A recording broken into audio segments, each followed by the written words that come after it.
Praise the lord. ఈ దిన దేవుని వాగ్దానము. వారు గొర్రెపిల్ల రక్తమును బట్టియు తామిచ్చిన సాక్ష్యమును బట్టియు వారిని జయించి ఉన్నారు. ప్రకటన గ్రంథము 12వ అధ్యాయము 11వ వచనము. అపవాది ఆయా రీతులలో మనకు విరోధముగా క్రియలను జరిగించుచున్నాడు. గర్జించు సింహము వలె ఎవరిని మృంగుదునా అని వెతుకుచూ తిరుగుచున్నాడు. అయితే ప్రభు సమస్తమైన కీడు నుండి మనను కాపాడును. ఒక వ్యక్తి ఉపవాసముతో ఇలాగూ ప్రార్థించెను, ప్రభువా, అపవాదిని నాకు చూపించుము అని అలాగూ ప్రార్థన చేయుచుండగా ప్రభు అతని ఆత్మవశునిగా చేసి అపవాదిని చూపించెను. అపవాది పెద్ద గొలుసుతో కట్టబడి ఉండెను. భయంకరమైన సింహం వలె కనబడెను.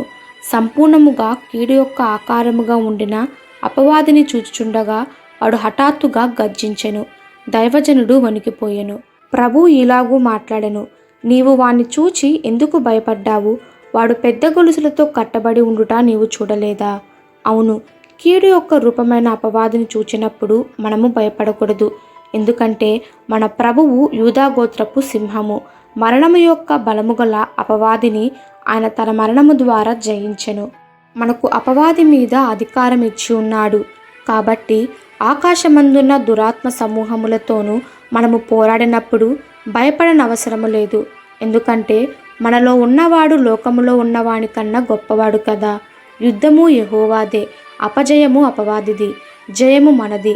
మనకు జయము అనుగ్రహించుచున్న దేవునికి స్తోత్రము. మనకు ఎల్లప్పుడూ విజయోత్సాహముగా ఊరేగించుచున్న దేవునికి స్తోత్రము.